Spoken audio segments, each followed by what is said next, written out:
Meantime, Dr. Deepak Megur, is he here? Yeah.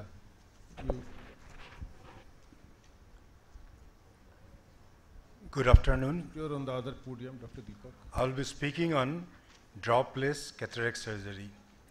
What is dropless cataract surgery? Is no eye drop during the post-operative period. How is done?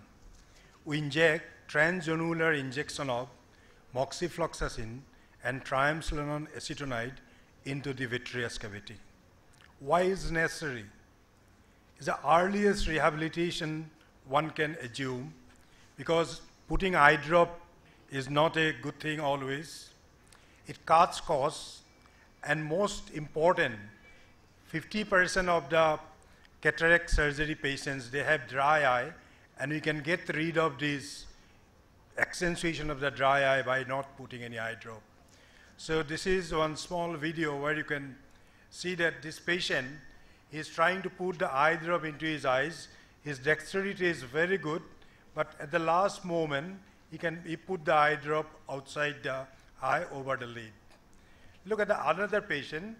She is lying down nicely. Other person is putting eye drop. But look at the hygiene. No hygiene is taken care of. And at the end of putting the eye drop, this person wiped the eye with a dirty cloth. So these all things can be avoided by this new technique where you don't have to put any eye drop after the surgery. So this is the method. After IOL insertion into the bag, the AC is filled with cohesive OBD. A mixture of 0.1 ml of each of triamcinolone acetate and moxifloxacin is injected into the anterior vitreous transgenularly with a 27 gauge band cannula.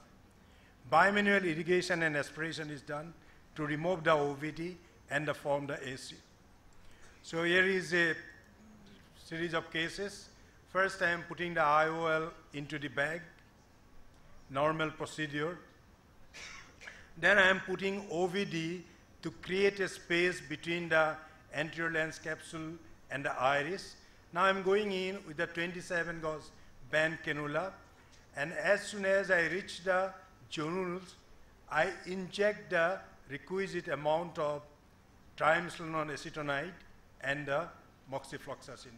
After that, I do some sort of irrigation because intraocular pressure rises and come. Here comes the second case, similar. I introduce the lens, then again finding the space, creating the space, and again going in with the, this triamcinolone acetonide injection and moxifloxacin, giving it. As you can see that there is rise of pressure, we go ahead with it. Then here is another thing, similar.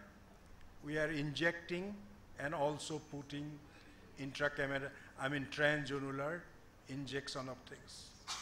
So this is the technique we do.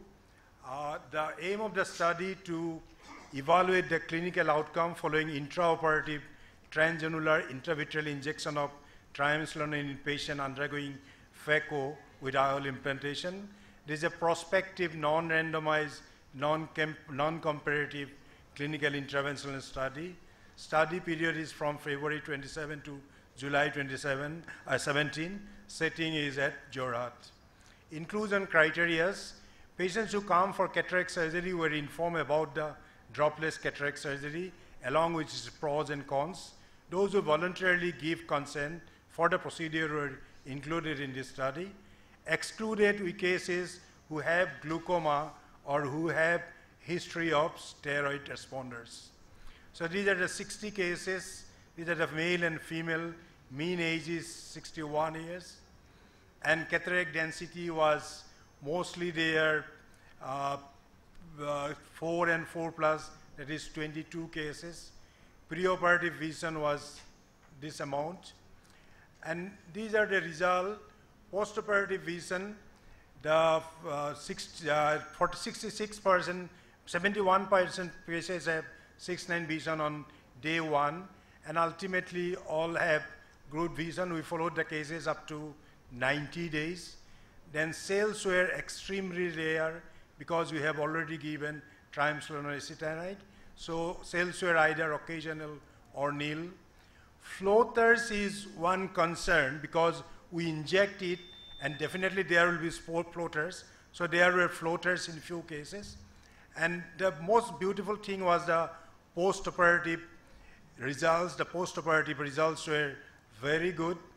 And there were some intraoperative complications like this is some intraoperative complication in the form of sometimes there is leakage of the things. Then sometimes there is bleeding that came in only one case bleeding that was easily controlled. And sometimes there is, to conclude, this procedure could be a boon to the working rural population of India, whom putting eye drop during working hours is not only difficult but unsafe as well. This can take phacoemulsification surgery to the next level, to the earliest and fastest rehabilitation any surgery can offer. Further extension of this study will probably answer the question whether post-op antibiotic is needed. Thank you.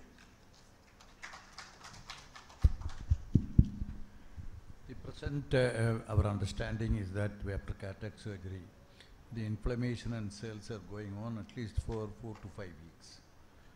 And do you have your triamcinolone effect lost for that 5 weeks? For the? Your steroid you are injecting, yeah. Will that last for 5 weeks? No, it will be there for maybe 2 months. Effect of triamcinolone will be there. Okay. But what I show is there, what I normally found cells and flare in normal situation, it is far less when I put the triamcinolone acetonide because it's a strong steroid. And another understanding is that triamcinolone, irrespective of the steroid responder, it produces increased intraocular pressure. Yeah, that is true. In least 60 cases, we have not encountered any intraoperative, any post-operative IOP. We have followed it up to 90 days. And as I said, this is an ongoing studies. The number have increased now to 240. But fortunately, believe me, there is no case of intraoperative rise, post-operative rise of IOP. There is not a single case. Okay, sir. Thank you. I think I agree with doctor, that there is a chance of the increased IOP, even though you have excluded the group who has a steroid responder. And second thing, any of your patient has complained about the foreign body sensation, foreign body or a floater, something like a floater in the vitreous, because they complain repeatedly. It takes a long time to get absorbed. Yeah. So floaters is a very constant complaint in this thing. Yeah, any of your patients has complained like this? Floaters is an issue, but before we take the consent, we explain to the patient that this will be a thing you may expect. And on the OT table itself, when I inject, I keep telling the patient that we have put the medicines into your eyes. They will keep coming to you in front of your eyes for a few days. Please don't worry. So because of this, maybe counseling, people didn't complain of floaters. Narayan, a surgeon of your caliber may inject it very, easily. But do you think, because there are 3-4 concerns for us. One, the injecting intraoperatively. Second, the bleeding part. And third, as our chairperson has told, the increase in intraocular pressure. So we have to judge it on the merits and demerits in both the cases. Yeah, so I admit that this is a blind procedure because you cannot see the zonules. You enter into that area, then you assume that these are the zonules, so you inject. So there is a blind procedure, number one. Number two, this takes a learning curve. So that bleeding case, that occurred only once during my early period. Probably I hit the ciliary body. Then after that, there was no bleeding. So it takes little time, but as things goes by right now, it looks very promising to me. Yeah, please. Oh. I consider it to a very good study, and because it makes almost the patient free to work from next day. Only my concern is it could be a theoretical concern, but as we all know, there may be some contamination in the eye during surgery. That's the reason many of us use moxifloxacin as a routine. Now, we are assuming that that contamination, that bacteria is sensitive to the moxifloxacin, but it is maybe a theoretical possibility, it may not be so. So in that case, what we are doing, we are suppressing the body's response to the bacteria with the steroid. At the same time, we are not protecting that person with the appropriate antibiotic. It may be a theoretical concern, but it's a concern. Another thing, is it possible that we can inject this thing after a week? The same thing is very good as because a lot of patients, they complain bitterly about foreign body sensation, and a lot of people, they have to stay off work for 7 days. So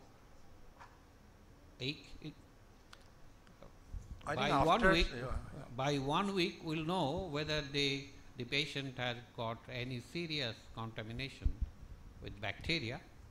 We'll know there's if we inject that, then my theoretical concern will be addressed to. Thank you, sir. We got the point. Yes, Dr. Narayan, please. Respond fast. Yeah, please. I'll answer. Yeah, please. Oh, yeah. But first is moxifloxacin injection will increase the contamination.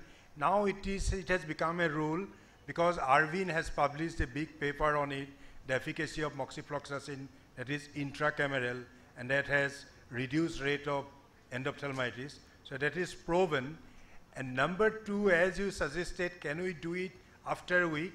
I think this is not possible because you will have to take the patient again to the OT, do the whole procedure. The whole procedure you have has to to be open repeated, the eye exactly. again. So I think practically it is not possible. Thank you. Thank you, Dr. Narayan.